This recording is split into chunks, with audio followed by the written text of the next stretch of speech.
नमस्कार, study with Mahadev में आप सभी को स्वागत है। चलिए आज के सेशन में हम लोग प्रीवियस ईयर जीके का प्रैक्टिस सेट लगाने वाले हैं और इससे रिलेटेड जितने सारे फैक्ट्स हैं उसको भी हम लोग देखने वाले हैं। यह प्रश्न हर बार एग्ज़ाम में रिपीट होता है, इसलिए बहुत ही इंपॉर्टेंट हो जाता है हम लोग के लिए। इसके पहले हम लोग 1 से 40 प्रश्न को देख चुके हैं। अगर आप उस वीडियो को अभी तक नहीं देखे होंगे तो प्ले लिस्ट में जाकर आप उस वीडियो को देख सकते हैं। आज हम लोग 41वें प्रश्न से स्टार्ट करने वाले हैं, तो चलिए देखते हैं आज का प्रश्न से। तो आज का पहला प्रश्न है, मानव शरीर में क्रोमोसोम की संख्या कितनी होती है? पहला ऑप्शन है 23, दूसरा है 46, तीसरा है 44, चौथा है 42। इसका सही आंसर हो जाएगा ऑप्शन नंबर बी 46। मानव शरीर में कुल 46 क्रोमोसोम पाए जाते हैं। अगर ये जोड़ा में पूछा जाए तो कुल 23 जोड़ा होता है। चलिए देखते हैं अगला प्रश्न। अगला प्रश्न है, खाद्य संरक्षण फूड प्रोसेसिंग हेतु प्रयुक्त किया जाता है। पहला ऑप्शन है सोडियम कार्बोनेट, दूसरा है एसिटिक एसिड, तीसरा है सोडियम नाइट्रेट, चौथा है बेंजोइक एसिड। इसका सही आंसर हो जाएगा option number D benzoic acid. यह खाद्य पदार्थों की संरक्षण के लिए बहुत ही महत्वपूर्ण है। नेक्स्ट प्रश्न है, किस द्रव को एकत्रित होने पर मांसपेशियां थकान का अनुभव करने लगती है? पहला ऑप्शन है लैक्टिक एसिड, दूसरा है पेरिविक एसिड, तीसरा है बेंजोइक एसिड, चौथा है यूरिक एसिड। इसका सही आंसर हो जाएगा option number A lactic acid. जब हम कोई कार्य करते हैं, मतलब अधिक कार्य करते हैं, तो हमारे मांसपेशियों में लैक्टिक एसिड का जमाव हो जाता है, जिससे हमारे शरीर को थकान लगती है। अगला प्रश्न है, अस्त होते समय सूर्य लाल क्यों दिखाई देता है? पहला ऑप्शन है परावर्तन के कारण, दूसरा है प्रकीर्णन के कारण, तीसरा है अपवर्तन के कारण और चौथा है विवर्तन के कारण। इसका सही आंसर हो जाएगा ऑप्शन नंबर बी प्रकीर्णन के कारण। सूर्य का जो लाल रोशनी होती है उसका प्रकीर्णन बहुत कम होता है, जो कि आसानी से हमारे तक पहुंच जाता है, लेकिन अन्य जो उसका रोशनी होता है उसका परावर्तन हो जाता है, मतलब कि प्रकीर्णन हो जाता है, नहीं पहुंच पाता है। उसके वजह से केवल ये हमारे सूर्य लाल दिखाई पड़ते हैं। अगला प्रश्न है, निम्नलिखित में से कौन सा विटामिन हार्मोन माना जाता है? पहला ऑप्शन है विटामिन ए, दूसरा है विटामिन बी, तीसरा है विटामिन सी, चौथा है विटामिन डी। इसका सही आंसर हो जाएगा option number D vitamin D. यह सूर्य की रोशनी से भी हमें प्राप्त होती है। विटामिन डी का रासायनिक नाम है कैल्सीफेरोल। विटामिन डी की कमी से बच्चों में रिटेक्स रोग हो जाता है और विटामिन डी की कमी से प्रौढ़ा अवस्था में ऑस्टियोमलेशिया नामक रोग हो जाता है। ठीक है। विटामिन ए का रासायनिक नाम होता है रेटिनोल, विटामिन सी का रासायनिक नाम होता है एस्कॉर्बिक एसिड। तो चलिए देखते हैं अगला प्रश्न। अगला प्रश्न है, सर्वाधिक क्रियाशील हैलोजन है। इसका सही आंसर हो जाएगा option number D fluorine. Next प्रश्न है, मानव शरीर में ऑक्सीजन की पूर्ति किसके माध्यम से होती है? पहला ऑप्शन है लाल रक्त कोशिकाओं से, दूसरा है सफ़ेद रक्त कोशिकाओं से, तीसरा है प्लाज्मा से, चौथा है ब्लड प्लेटलेट्स से। इसका सही आंसर हो जाएगा ऑप्शन नंबर ये लाल रक्त कोशिकाओं से। रुधिर को तरल संयोजी ऊतक भी कहा जाता है। हीमोग्लोबिन मतलब कि जो लाल रक्त की जो निर्माण होता है हमारे अस्थिमज्जा में होता है। ठीक है, तो चलिए देखते हैं अगला प्रश्न। पृथ्वी तल से किसी वस्तु का पलायन वेग निम्नलिखित में पर निर्भर करता है। पहला है वस्तु के द्रव्यमान पर, दूसरा है प्रक्षेपण की दिशा पर, तीसरा है प्रक्षेपण किए जाने के स्थान पर, चौथा है उपर्युक्त सभी पर। इसका सही आंसर हो जाएगा ऑप्शन नंबर सी प्रक्षेपण किए जाने के स्थान पर।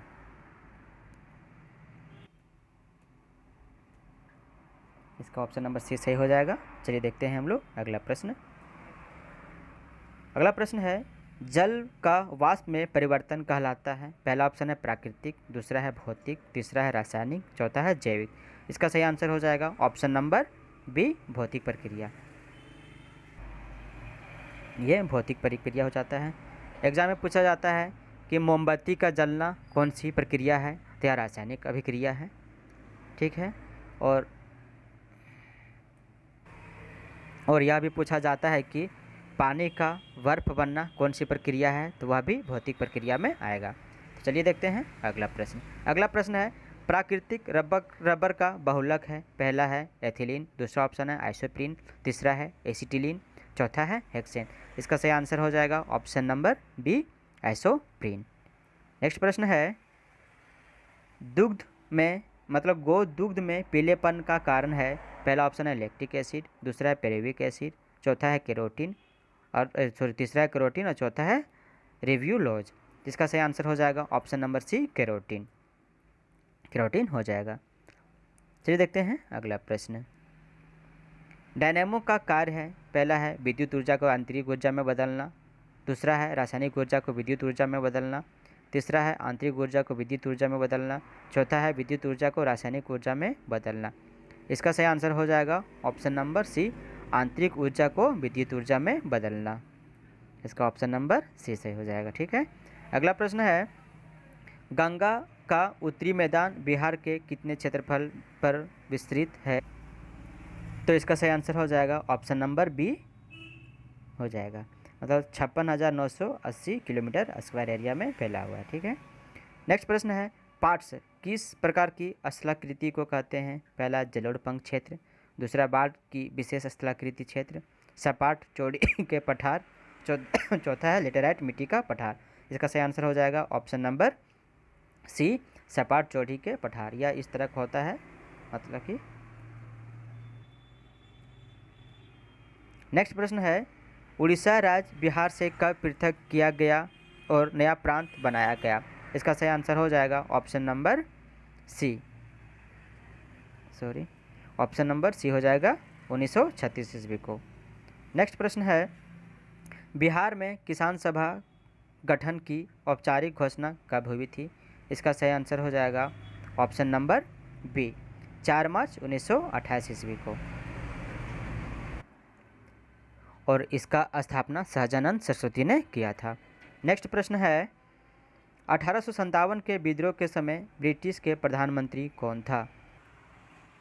तो इसका सही आंसर हो जाएगा ऑप्शन नंबर बी पाल्मस्टन। चर्चिल जो थे यह द्वितीय विश्व युद्ध के समय ब्रिटेन के प्रधानमंत्री थे, और भारत के आज़ादी के समय जो ब्रिटेन के प्रधानमंत्री थे वो क्लीमेंट एटली थे। ठीक है, अगला प्रश्न देखते हैं। नेहरू राष्ट्रभक्त है जबकि जिन्ना राजनीतिक, यह कथन किसका था?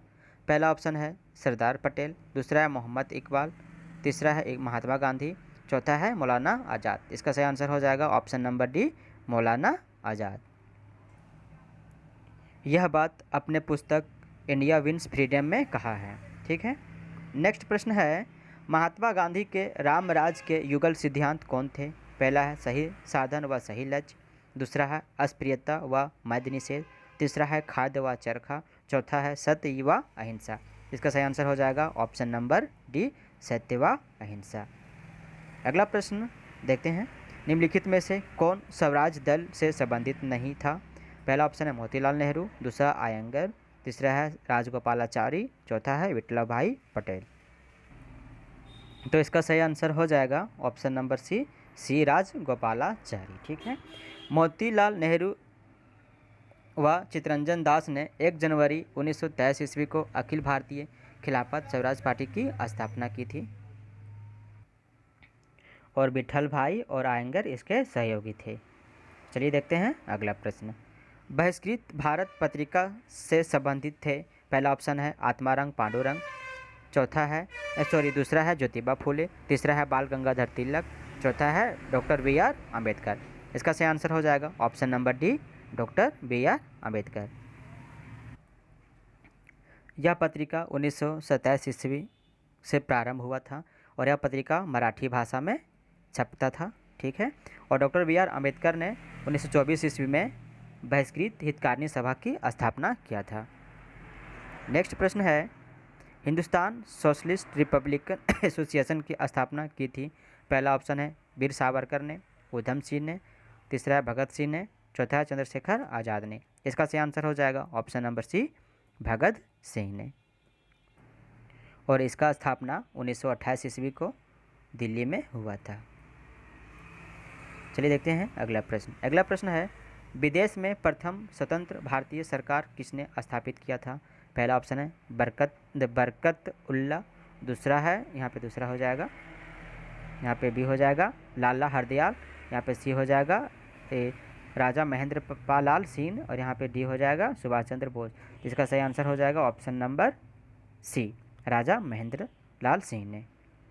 अगला प्रश्न है, भारतीय राष्ट्रीय कांग्रेस का लाहौर अधिवेशन कब हुआ था? इसका सही आंसर हो जाएगा ऑप्शन नंबर बी 1929 ईस्वी को। इसकी अध्यक्षता पंडित जवाहरलाल नेहरू ने कर रहे थे और यहीं पे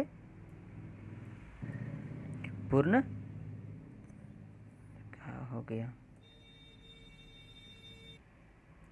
हाँ यहीं पे पूर्ण स्वराज की मांग किया गया था, पूर्ण स्वराज की मांग किया गया था। ठीक है, अगला प्रश्न है, राजा सवाई जयसिंह द्वारा प्रथम वेधशाला कहाँ स्थापित किया गया था? देखिए यहाँ जो वेधशाला है या जंतर मंतर है। ठीक है, पहला ऑप्शन है जयपुर, दूसरा है उज्जैन, तीसरा अयोध्या, चौथा है दिल्ली में।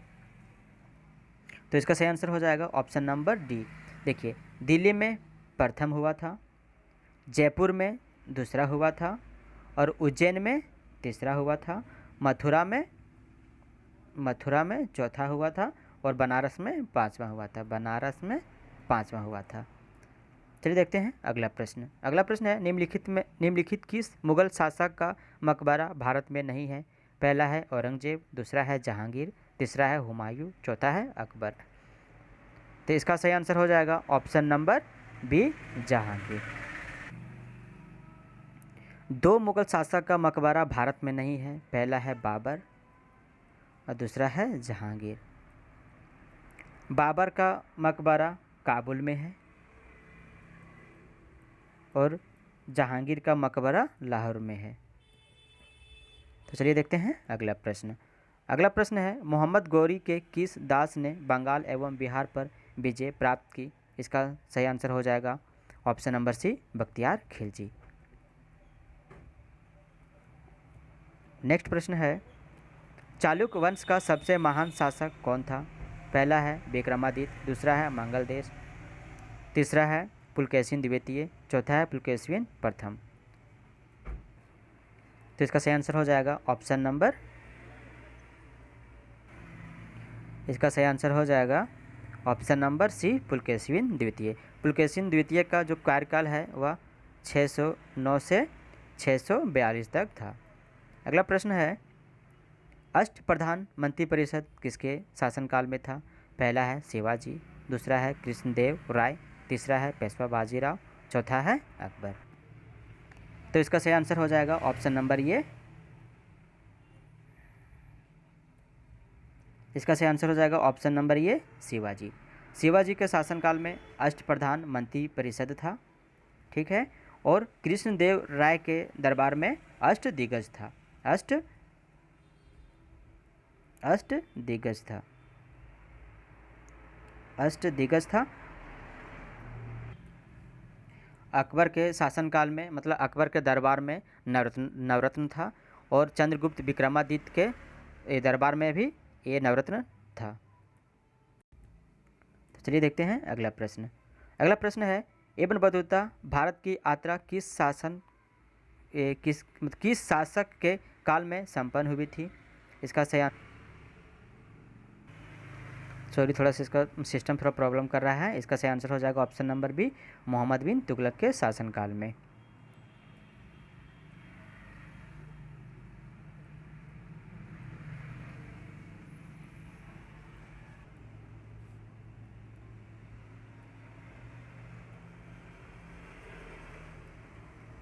मोहम्मद बिन तुगलक के शासनकाल में यह मोरक्को की यात्री था और यह 1333 ईस्वी को आया था। ठीक है, थोड़ा सा सिस्टम में प्रॉब्लम हो रहा था दोस्त, इसलिए थोड़ा प्रॉब्लम हुआ।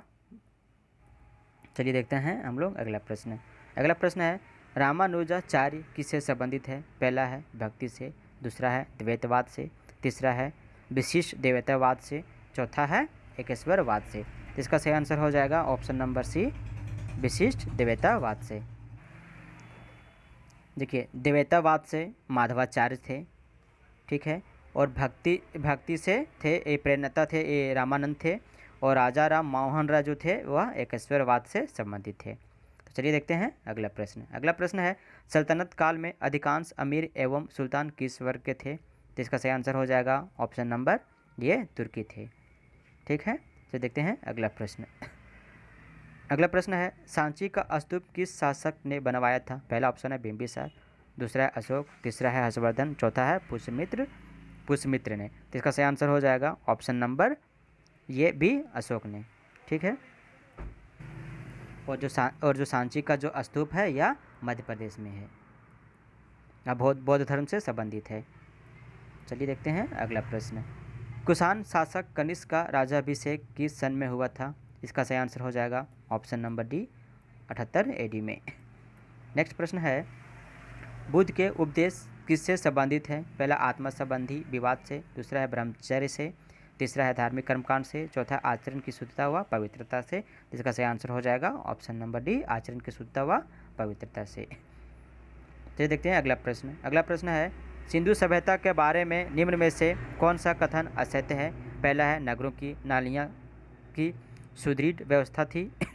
दूसरा है व्यापार और वाणिज्य उन्नत दशा में था। तीसरा है मातृ देवी की उपासना की जाती थी। चौथा है लोग लोहे से परिचित थे। इसका सही आंसर हो जाएगा ऑप्शन नंबर डी। देखिए यहाँ पे गलत को छांटना है, तो मतलब कि नागरों में नालियों की सुदृढ़ व्यवस्था थी, यह बिल्कुल सही है। व्यापार और वाणिज्य उन्नत दशा में था, यह भी सही है।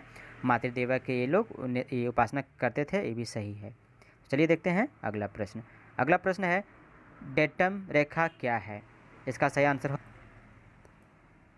ऑप्शन नंबर ये, समुद्र तल की क्षैतिज रेखा जिसमें ऊंचाई तथा गहराई की माप की जाती है। अगला प्रश्न है, बोकारो इस्पात कारखाने में किस विदेशी देशों का सहयोग प्राप्त किया गया? इसका सही आंसर हो जाएगा, देखिए पहला ऑप्शन है अमेरिका, दूसरा है ब्रिटेन, तीसरा है फ्रांस, चौथा है पूर्व सोवियत संघ। तो इसका सही आंसर हो जाएगा ऑप्शन नंबर डी, पूर्व सोवियत संघ। इसका स्थापना हुआ था 1964 ईस्वी को, और यहाँ से इस्पात का उत्पादन 1972 से स्टार्ट हो गया था। ठीक है, यह झारखंड में है। चलिए देखते हैं अगला प्रश्न। अगला प्रश्न है, विश्व का चीनी का कटोरा किसे कहा जाता है? पहला ऑप्शन है क्यूबा, दूसरा है चिली, यहाँ पे ऑप्शन गलत लिखा, यहाँ पे सी होना चाहिए, सी है हवाना, और यहाँ पे डी में है भारत। इसका सही आंसर हो जाएगा ऑप्शन नंबर ये, क्यूबा। हवाना जो है यह क्यूबा की राजधानी है, और भारत में गन्ने का सर्वाधिक उत्पादन विश्व में गन्ने का सर्वाधिक उत्पादन ब्राज़ील और भारत में होता है। ठीक है, तो देखते हैं अगला प्रश्न। अगला प्रश्न है, भारत के महान ज्योतिषाचार्य आर्यभट्ट का बिहार के किस नगर से गहरा संबंध रहा था? पहला ऑप्शन है वैशाली से, दूसरा है पाटलिपुत्र से, तीसरा है उदंतपुरी से, और चौथा है नालंदा से। इसका सही आंसर हो जाएगा ऑप्शन नंबर बी, पाटलिपुत्र से। नेक्स्ट प्रश्न है, नालंदा विश्वविद्यालय का वैभव किसके हाथों नष्ट हुआ था? पहला है अलाउद्दीन खिलजी, शेरशाह सूरी, तीसरा है इब्राहिम लोधी, चौथा है बख्तियार खिलजी। इसका सही आंसर हो जाएगा option number D, Bakhtiyar Khilji. Next प्रश्न है, बिहार का शोक किस नदी को कहा जाता है? पहला है कर्मनाशा नदी, दूसरा है कोसी नदी, तीसरा है सोन नदी, चौथा है सुवर्णरेखा नदी। इसका सही आंसर हो जाएगा ऑप्शन नंबर बी, कोसी नदी। नेक्स्ट प्रश्न है, गंगा के दक्षिणी भाग में पुरानी जलोढ़ मिट्टी को किस नाम से पुकारते हैं? पहला ऑप्शन है भांगर मिट्टी, दूसरा है लाल मिट्टी, तीसरा है पत्थर मिट्टी, चौथा है करेल केवाल मिट्टी। तो इसका सही आंसर हो जाएगा ऑप्शन नंबर डी, करेल केवाल मिट्टी। चलिए देखते हैं जल्दी जल्दी। बिहार में कोसी परियोजना के निर्माण का श्री गणेश कब हुआ था? पहला ऑप्शन है 1950, हर बार प्रॉब्लम करता है सिस्टम।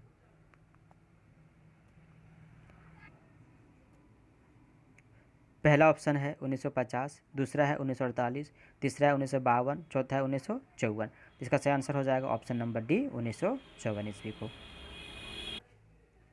तो चलिए देखते हैं हम लोग अगला प्रश्न। अगला प्रश्न है, बिहार में किस वर्ष दूरदर्शन केंद्र स्थापित किया गया था?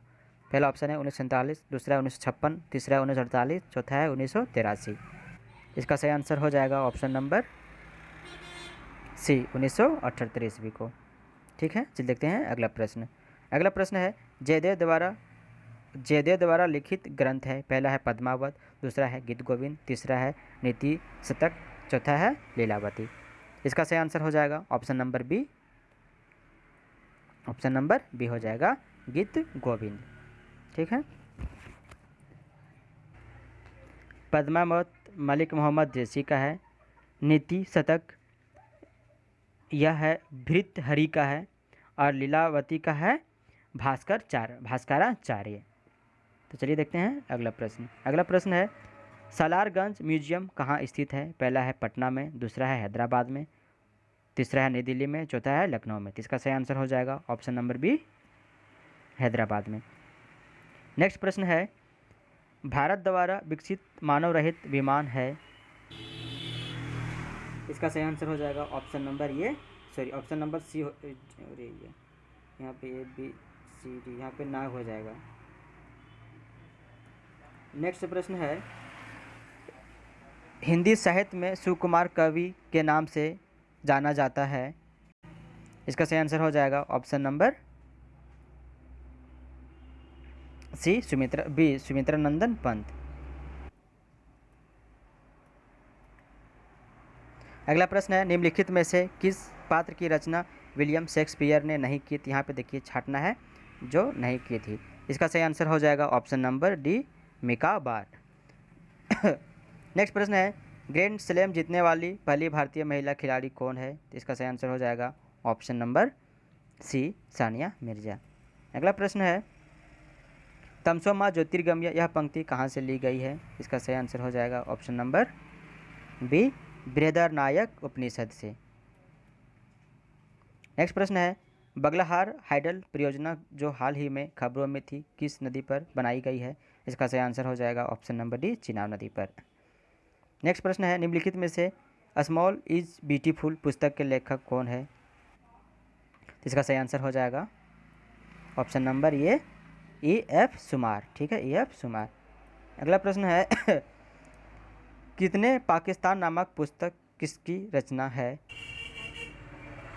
इसका सही आंसर हो जाएगा ऑप्शन नंबर सी, कमलेश्वर। अगला प्रश्न है वंदे मातरम योजना किसके लिए है? इसका सही आंसर हो जाएगा ऑप्शन नंबर ए, गर्भवती महिलाओं के लिए। और इसकी शुरुआत हुई थी फरवरी 2004 ईस्वी को। अगला प्रश्न है कैप्सूल का आवरण बना होता है? इसका सही आंसर हो जाएगा ऑप्शन नंबर, पेन कहाँ गया, ऑप्शन नंबर सी, सेल्यूलोज का। नेक्स्ट प्रश्न है हार्मोन का उदाहरण है? इसका सही आंसर हो जाएगा ऑप्शन नंबर ए, ऑक्सीटोसिन का। नेक्स्ट प्रश्न है निम्नलिखित में से कौन सा एंटीडायूटेरिक हार्मोन है? इसका सही आंसर हो जाएगा ऑप्शन नंबर ए, बेसोप्रिन का।